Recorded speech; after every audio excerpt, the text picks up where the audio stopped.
Hello everyone, how are you all.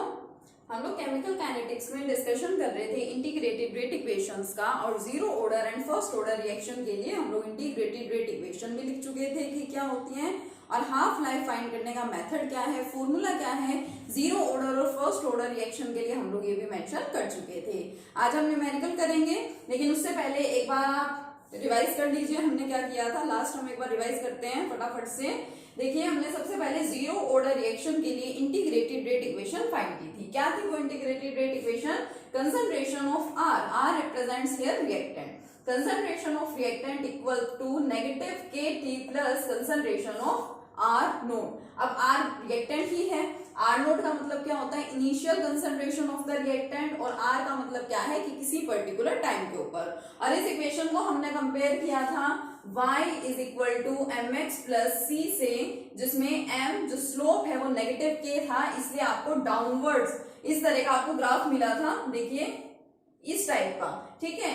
x axis पे हमने क्या लिया था, यहाँ पे टाइम लिया था, और y एक्सिस पे हमने ली थी कंसंट्रेशन ऑफ द रिएक्टेंट। इस तरह से हमने यहाँ पे ग्राफ प्लॉट किया था, जिसका स्लोप क्या था? नेगेटिव k था, ठीक है। और इसी इक्वेशन से अगर आप लोग, ये जो आपकी इंटीग्रेटेड रेट इक्वेशन है, इसी से अगर आप रेट कांस्टेंट फाइंड करना चाहें तो आप इस तरह से फाइंड कर सकते हैं। k rate constant is equal to 1/t, t का मतलब टाइम। इसको देखिए मैंने इस टर्म में भी लिखा है। सपोज आपके पास कोई भी जनरल इक्वेशन है, जनरल रिएक्शन है, जिसके अंदर रिएक्टेंट को a से रिप्रेजेंट कर रखा है, तो आप इसको लिख सकते हैं a note minus concentration of a note का मतलब होगा रिएक्टेंट की इनिशियल कंसंट्रेशन, और कंसंट्रेशन ऑफ a का मतलब concentration of the reactant at any instant of time, eight any particular time, ठीक है। और इसी से ही हम t भी फाइंड कर सकते हैं। और हाफ लाइफ टाइम में हमने फाइंड किया था, उसका फॉर्मूला क्या मिला था हमें? Concentration a not divided by 2k, ठीक है। अब देखिए क्या होता है, न्यूमेरिकल्स में जरूरी नहीं है आपको हर बार बोला जाए कि आपके पास जीरो ऑर्डर रिएक्शन है या आपके पास क्या है? फर्स्ट ऑर्डर रिएक्शन है। अगर आपको रेट कांस्टेंट की वैल्यू गिवन है, तो रेट कांस्टेंट की यूनिट की हेल्प से भी आप फाइंड कर सकते हैं कि क्या जो आपको डाटा गिवन है वो जीरो ऑर्डर रिएक्शन के लिए है या फिर फर्स्ट ऑर्डर रिएक्शन के लिए है। और बहुत बार कुछ ऐसा भी होता है, ऐसे भी एग्जांपल्स आपको मिलते हैं, आपकी अपनी बुक में भी इस तरह के एग्जांपल्स प्रेजेंट है, जिसमें दोनों में से कुछ भी मेंशन नहीं होता। ना तो उसमें बताया जाता है कि वो जीरो ऑर्डर रिएक्शन है या फर्स्ट ऑर्डर रिएक्शन है, ना उसमें रेट कांस्टेंट गिवन होता है। इनफैक्ट आपको उसमें रेट कांस्टेंट फाइंड आपसे और करवा लिया जाता है। तो देखिए कुछ पर्टिकुलर एग्जांपल्स हैं जो जीरो ऑर्डर रिएक्शन से ही होते हैं, कुछ ऐसे हैं जो फर्स्ट ऑर्डर रिएक्शन के ही होते हैं। तो जीरो ऑर्डर रिएक्शन में दो हमारे पास मेन कैटेगरीज आती है। जितने भी हमारे पास एंजाइम कैटालिस्ट रिएक्शंस है, जिन रिएक्शंस में एंजाइम वर्क कर रहा है एज ए कैटालिस्ट, मोस्टली वो हमारे मैक्सिमम सारे रिएक्शंस क्या होते हैं? जीरो ऑर्डर रिएक्शन होते हैं। तो अगर आपको कोई इस तरह का रिएक्शन गिवन है विच इज एंजाइम कैटालिस्ट, तो नो डाउट वो क्या होगा आपका? वो जीरो ऑर्डर रिएक्शन ही होगा, चाहे इक्वेशन में मेंशन कर रखा हो चाहे ना कर रखा हो, ठीक है। और example, the reactions which occur on the metal surface. अब जो रिएक्शंस है वो मेटल की सरफेस पे होते हैं। मेटल की सरफेस का मतलब जैसे आप डीकंपोजिशन करा रहे हैं गैसियस अमोनिया का on A hot platinum surface, कि यहाँ पे देखिए आप डीकंपोजिशन करा रहे हैं इस गैस का किसी मेटल की सरफेस के ऊपर। तो इस टाइप के जितने भी रिएक्शंस होंगे जो कि मेटल की सरफेस पे होते हैं, वो सब एग्जांपल्स इसके होते हैं जीरो ऑर्डर रिएक्शन के ही होते हैं, ठीक है। तो ये बात हो गई आपकी जीरो ऑर्डर रिएक्शन की। फर्स्ट ऑर्डर रिएक्शन की बात करें तो फर्स्ट ऑर्डर रिएक्शन के लिए हमारी इंटीग्रेटेड रेट इक्वेशन क्या थी? यहाँ पे लोग नेचुरल आ गया था साथ में, Ln concentration of R means reactant equal to negative KT plus Ln log natural concentration R note, यानी रिएक्टेंट की इनिशियल कंसंट्रेशन। इसी से ही हमने चेंजेस करके इसको लोग में कन्वर्ट करके K का फॉर्मूला हमने निकाला था, K is equal to 2.303 divided by T log concentration A note divided by A। और इसी फॉर्मूले का लिखने का एक और मेथड भी होता है। जब आप न्यूमेरिकल्स कैलकुलेट करते हैं जनरली फॉर न्यूमेरिकल्स, जब भी आप न्यूमेरिकल्स सोल्व करते हैं, तो अगर आप इस फॉर्मूले का यूज करते हैं तो वो थोड़ा सा इजी हो जाते हैं न्यूमेरिकल सोल्व करना। इसको हमने ऐसे क्यों लिख रखा है ये मैं आपको भी बताती हूँ। नेक्स्ट देखिए, हमने एक्सपोनेंशियल फॉर्म में भी लिखा था कंसंट्रेशन ऑफ ए, यहाँ पे मैंने रिएक्टेंट ए सपोज लेट कर लिया यहाँ, equal to concentration A naught e की पावर नेगेटिव KT, ठीक है। और यहाँ से हाफ लाइफ अगर आपको फाइंड करनी है, then T half is equal to 0.693 divided by K। और एग्जांपल्स की अगर बात करें फर्स्ट ऑर्डर रिएक्शन के एग्जांपल, तो जितने भी आपके रेडियो एक्टिव डीके होते हैं, all natural and artificial radioactive decay of unstable nuclei, unstable nuclei का मतलब अनस्टेबल एटम, वो सारे के सारे क्या है, फर्स्ट ऑर्डर में ही आते हैं। इसके अलावा दो मेन डिकम्पोजिशन हो रहे हैं, N2O5 का डिकम्पोजिशन करा रहे हैं आप, या N2O का डिकम्पोजिशन करा रहे हैं, वो भी फर्स्ट ऑर्डर में ही आएगा। अब आपको यहाँ पे कंफ्यूज नहीं होना है कि डिकम्पोजिशन आप यहाँ भी करा रहे हैं और डिकम्पोजिशन आप यहाँ भी करा रहे हैं। तो जीरो ऑर्डर रिएक्शन के केस में रिएक्शंस की जो हम बात कर रहे हैं, ठीक है, डिकम्पोजिशन हमने यहाँ पे ले लिया, चाहे हम डिकम्पोजिशन ले ले HI का किसी मेटल के सरफेस पे, तो वहां पे मेटल का सरफेस होना असेंशियल है, उसकी वहां पे ज्यादा इंपॉर्टेंस है। लेकिन फर्स्ट ऑर्डर में देखिए कोई मेटल सरफेस की यहाँ पे बात नहीं की गई है, सिंपल यहाँ पे डिकम्पोजिशन की बात की गई है। तो ये आपके zero order and first order reaction के एग्जांपल्स हैं कि अगर आपको इस तरह की कोई इक्वेशंस गिवन हो तो आप उनको देख करके ही आइडेंटिफाई कर लें कि आपको जीरो ऑर्डर रिएक्शन गिवन है या फर्स्ट ऑर्डर रिएक्शन गिवन है। अब रही बात इस इक्वेशन की, क्या लिखा है देखिए हमने, K is equal to 2.303 divided bye T। Same लोग इनिशियल कंसंट्रेशन की जगह मैंने लिया स्मॉल a और eight any particular time concentration of A, इसकी जगह मैंने लिया A माइनस एक्स। अब इसका मतलब क्या है देखिए, आप लोग यहाँ सिंपल सा स्टडी करते हैं, आप लोगों ने 11th क्लास में भी इक्विलिब्रियम वाला चैप्टर भी पढ़ा है, तो आप लोग इस चीज को अच्छे से समझ लेंगे। सपोज मेरे पास में कोई रिएक्टेंट है A और वो कन्वर्ट हो रहा है B प्रोडक्ट के अंदर, ठीक है, यहाँ R रिएक्टेंट है वो B प्रोडक्ट में कन्वर्ट हो रहा है। तो इनिशियली मैं अगर लेट कर लूं कि लेट इनिशियल कंसंट्रेशन, अगर मैं A की इनिशियल कंसंट्रेशन की बात करूं तो क्योंकि सिर्फ रिएक्टेंट ही प्रेजेंट होता है तो प्रोडक्ट तो होगा नहीं, तो प्रोडक्ट की इनिशियल कंसंट्रेशन तो रहेगी 0 और रिएक्टेंट की मैंने यहाँ पे लेट कर ली है स्मॉल a, और ये तो इनिशियल कंसंट्रेशन की बात है। अगर मैं बात करूं किसी पर्टिकुलर टाइम के ऊपर, तो अब सपोज मैं बात कर रही हूँ कि एट पर्टिकुलर टाइम t, या मैं लिख दूं एट टाइम t, थोड़े टाइम के बाद जब रिएक्शन स्टार्ट हो चुका है उसके बाद प्रोडक्ट बनने भी स्टार्ट हो जाएंगे, तो लेट प्रोडक्ट्स की कंसंट्रेशन क्या हो गई है, x हो गई, ठीक है। तो A स्टार्टिंग में था उसमें से x प्रोडक्ट बन गए हैं, तो अब यहाँ पे कितनी कंसंट्रेशन बचेगी, A माइनस एक्स, यही तो बचेगी। अब x को इसकी इनिशियल कंसंट्रेशन में से सब्ट्रैक्ट कर देंगे, तो यहाँ पे देखिए यही हुआ है, इनिशियल कंसंट्रेशन जो कि मैंने लेट की थी यहाँ स्मॉल a, इसको लिख दिया स्मॉल a, और a माइनस एक्स किसी पर्टिकुलर टाइम पे है जिसको हम यहाँ पे कंसंट्रेशन ऑफ a से रिप्रेजेंट कर रहे थे। इसके अलावा अगर आपके पास, ये तो कंसंट्रेशन की बात हो गई, अगर गैसियस फेज में कोई सब्सटेंस प्रेजेंट है, कोई सब्सटेंस गैसियस फॉर्म में आपको गिवन है, तो वहां पे आपको पता है कंसंट्रेशन नहीं ली जाती है, कंसंट्रेशन की जगह आप वहां पे किस टर्म का यूज करते हैं, आप वहां पे प्रेशर का यूज करते हैं। तो कंसंट्रेशन की जगह वहां पे क्या हो जाएगा, प्रेशर हो जाएगा। यहाँ अगर आपको प्रेशर रिप्रेजेंट करना है तो आप क्या लिख सकते हैं, आप P लिख सकते हैं, मींस वहां पे प्रेशर आ जाएगा। देखिए अब सपोज मेरे पास कोई गैसियस फेज रिएक्शन है, first order gas phase reaction है मेरे पास, ये देखिए फर्स्ट ऑर्डर मेंशन है यहाँ पे। सपोज ए रिएक्टेंट है, गैसियस फॉर्म में है, वो कन्वर्ट हो रहा है प्रोडक्ट्स के अंदर, दो प्रोडक्ट्स मान लीजिए मैं ले लेती हूँ यहाँ पे B and C, gaseous form में सभी रिएक्टेंट्स एंड प्रोडक्ट्स प्रेजेंट है। अगर मैं इनिशियली बात करूं, इनिशियली तो गैसेस की बात की है, तो गैसेस में कंसंट्रेशन की जगह हम किसका यूज करते हैं, प्रेशर का। तो मान लीजिए इनिशियली इसका प्रेशर कितना था, P का मतलब प्रेशर, I मींस इनिशियल, ठीक है, और इनिशियली आपके प्रोडक्ट्स तो प्रेजेंट होंगे ही नहीं, तो प्रोडक्ट्स का प्रेशर 0। अब एट एनी टाइम t, अगर मैं बात कर रही हूँ किसी एक पर्टिकुलर टाइम t की, तो वहां पे अब आपके जो प्रोडक्ट्स हैं ये भी बनने स्टार्ट हो गए, सपोज x ये प्रोडक्ट आपका बन गया। अब देखिए यहाँ पे pi था, उस pi में से ये जो x अमाउंट है उसका तो क्या बन गया, प्रोडक्ट बन गया। अगर मैं इसको रिप्रेजेंट करूं pt से एट एनी पर्टिकुलर टाइम, तो मुझे ये प्रेशर्स मिले हैं तीनों के, रिएक्टेंट और इन दोनों प्रोडक्ट्स के, ठीक है। लेकिन अगर मैं कंप्लीट यहाँ पे टोटल प्रेशर की बात करूं, तो टोटल प्रेशर का मतलब तो क्या होता है, ये वाला प्रेशर प्लस ये वाला प्रेशर प्लस ये वाला, क्योंकि जितने रिएक्टेंट और प्रोडक्ट्स प्रेजेंट है उनका टोटल प्रेशर क्या करेगा, कंट्रीब्यूट करेगा।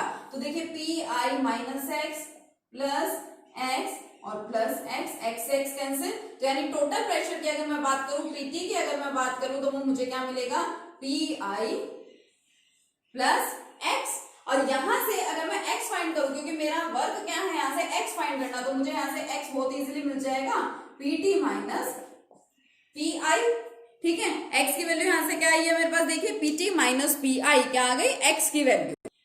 अब देखिए जब मुझे x की वैल्यू पता चल गई है तो मुझे प्रोडक्ट्स की कंसंट्रेशन पता चल गई, सॉरी प्रोडक्ट्स का प्रेशर पता चल गया, पीटी माइनस पीआई। और एट एनी पर्टिकुलर टाइम अगर मैं वैल्यू फाइंड करना चाहूं तो पीटी का मतलब क्या है, pi minus x, pi minus x, PT minus pi मैंने लिख दिया यहाँ पे।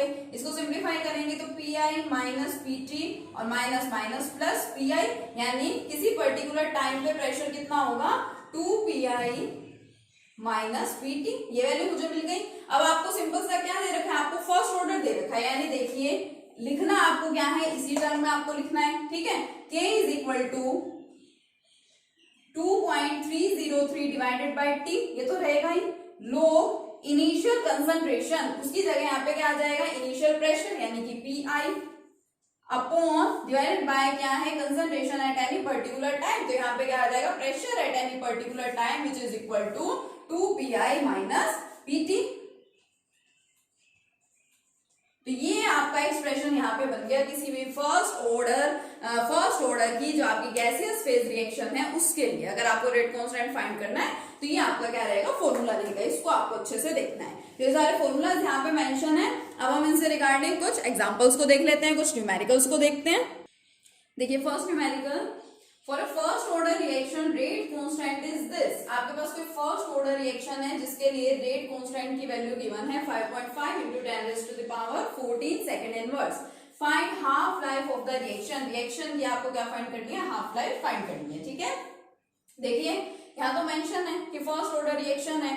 अगर सपोज मेंशन नहीं होता तो भी आप पता लगा लेते इजीली कि ये फर्स्ट ऑर्डर रिएक्शन है। कैसे, इसकी यूनिट से, क्योंकि जीरो ऑर्डर रिएक्शंस के लिए यूनिट क्या होती है, mole litre inverse second inverse, mole per litre per second, या टाइम की कुछ भी यूनिट, सेकंड, मिनट्स और आवर्स। और फर्स्ट ऑर्डर रिएक्शन की बात करें तो टाइम इनवर्स उसकी यूनिट रहती है, सेकंड इनवर्स, मिनट इनवर्स और आवर इनवर्स। तो ये फर्स्ट ऑर्डर रिएक्शन है। अब देखिए आपको क्या फाइंड करना है, हाफ लाइफ फाइंड करनी है, यानी टी हाफ। देखिए मैंने इधर लिख रखा है टी हाफ। ये फर्स्ट ऑर्डर रिएक्शन के लिए टी हाफ क्या होता है, 0.693 डिवाइडेड बाय के का मतलब रेट कांस्टेंट। देखिए आपको क्या गिवन है, यहाँ से आप टी हाफ फाइंड कर सकते हैं, 0.693 divided bye 5.5 into 10 raised to the power -14। थोड़ा सा इसको सिंप्लीफाई करना चाहें तो 693 डिवाइडेड बाय 1000, डेसिमल मैंने हटा दिया, मल्टीप्लाई कौन है अपॉन में 55 और इसका 10 मैंने लिख दिया डेसिमल का ऊपर, ठीक है। और इस पावर को भी मैं ऊपर लिख रही हूँ 10 raised to the power 14। Power ऊपर जाएगी तो नेगेटिव की जगह क्या हो जाएगी, इधर पॉजिटिव हो जाएगी, 0 to 0 कैंसिल आउट, क्या बचा देखिए, t half is equal to 693 divided by 55 into 10 raised to the power 14 into ये क्या है, 10 raised to the power 2 है, ऊपर जाएगा तो sign change, 10 raised to the power -2, क्या मिलेगा, t half will be equal to 693 divided by 55 into 10 raised to the power 12। अब 693 को डिवाइड करेंगे 55 से तो आपको मिलेगा 12.6 into 10 raised to the power 12। T half की ये वैल्यू आई। अब देखिए सेकंड में गिवन है तो यानी यहाँ पे टाइम क्या हो जाएगा, सेकंड्स। इसमें अगर आप डेसिमल्स में चेंजेस करना चाहें तो आप ऐसे भी लिख सकते हैं, और t half will be equal to 1.26, एक पावर बढ़ जाएगी, 10 raised to the power 13 second. तो देखिए कितना सिंपल सा है। हाफ लाइफ आपको फाइंड करना है तो आप हाफ लाइफ बहुत इजीली फाइंड कर सकते हैं, बस आपको फॉर्मूलाज याद होने चाहिए। और न्यूमेरिकल देखिए next numerical, a first order reaction takes 40 minutes for 30% decomposition, calculate t half. एक फर्स्ट ऑर्डर रिएक्शन है उसको 40 मिनट्स लगते हैं, यानी टाइम आपको गिवन है 40 मिनट्स फॉर 30% डिकम्पोजिशन। 30% डिकम्पोजिशन के लिए एक फर्स्ट ऑर्डर रिएक्शन को कितने मिनट्स लगते हैं, 40 मिनट्स लगते हैं। क्या हमें फाइंड करना है, we have to calculate t half, यानी half life for a first order reaction. क्या होता है फॉर्मूला देखिए, 0.693 डिवाइडेड बाय के, यही होता है फॉर्मूला। अभी लास्ट न्यूमेरिकल भी हमने किया था, तो 0.693 तो ठीक है, लेकिन के का मतलब क्या है, रेट कांस्टेंट। क्या हमें गिवन है यहाँ पे, नहीं हमें गिवन नहीं है, हमें रेट कांस्टेंट भी फाइंड करना है। तो देखिए रेट कांस्टेंट फाइंड करने का फॉर्मूला, ये मैंने आपको बोला था न्यूमेरिकल्स के लिए हम इस फॉर्मूले का यूज कर सकते हैं, इजिली हो जाएगा। k is equal to 2.303 divided by t, आप इसका यूज करना चाहे तो ये भी कर सकते हैं, कोई दिक्कत नहीं है, log a divided by a minus x, ठीक है। अब a क्या है, इनिशियल कंसंट्रेशन, मैं इसको ऐसे ही रहने दे रही हूँ, मैं इसको चेंज नहीं कर रही, मैं ऐसे ही लिख रही हूँ, लेट इनिशियल कंसंट्रेशन क्योंकि बताया तो है नहीं कितनी है, ऐसे बोला है कि 30% डिकम्पोजिशन हो रहा है। तो ये जो x है ये a माइनस एक्स का मतलब यही तो होता है ना किसी पर्टिकुलर टाइम के ऊपर। तो एक्चुअल में यहाँ पे जो भी हमें डाटा गिवन होता है, जो वैल्यू हमें गिवन होती है वो क्या होती है, वो हमारे पास x की वैल्यू होती है, क्योंकि a तो आपकी इनिशियल कंसंट्रेशन आ रही है यहाँ पे। तो देखिए x का मतलब क्या है, 30% डिकम्पोजिशन हुआ है किसका, रिएक्टेंट का। रिएक्टेंट की कंसंट्रेशन स्टार्टिंग में a थी, A से 30% डिकम्पोजिशन हो गया, यानी x का मतलब क्या है 30% of A means 30 divided by 100 of A, यानी कि 0.30 ऑफ A। तो इस तरह से यहाँ पे जो भी गिवन होता है वो हमें क्या देता है, वो हमें x की वैल्यू देता है। तो A का मतलब तो मैंने लेट A ही किया था, A ही लिखेंगे, और x मुझे मिल गया 0.30 A। तो अगर यहाँ से अब मुझे k फाइंड करना है तो k इज इक्वल टू, इस चीज को समझिए कि k मुझे यहाँ पे क्यों फाइंड करना पड़ रहा है, क्योंकि देखिए t हाफ के फॉर्मूले में क्या चाहिए, मुझे k चाहिए, ठीक है। तो यहाँ पे मुझे k की रिक्वायरमेंट है, इसलिए मैंने ये वाला फॉर्मूला यहाँ पे अप्लाई किया है। तो देखिए 2.303 divided bye t log a divided by a minus x का मतलब 0.30 ऑफ a, ठीक है। मैं इसको इधर लिख लूं, मैं इसको हटा रही हूँ यहाँ से। आई होप आप लोगों ने ये फॉर्मूला नोट कर लिए होंगे, ठीक है। तो मैं इसको यहाँ पे मेंशन करती हूँ। देखिए ये ग्राफ और ये सब आप लोग बहुत अच्छे से पढ़ लीजिएगा, काफी इंपॉर्टेंस है इसकी, ठीक है। एक एक नंबर में इवन आपके पास न्यूमेरिकल्स भी आपसे पूछ लिए जाते हैं छोटे छोटे, और इवन फॉर्मूलाज एंड यूनिट्स भी आप लोगों से पूछी जाती है। तो अच्छे से याद कीजिएगा, अच्छे से स्टडी कीजिएगा। तो देखिए के क्या मिला मुझे, 2.303 divided bye t log of a, और इसको मैं सोल्व करूं तो 1a कुछ भी नहीं है इसके आगे, यानी 1 है।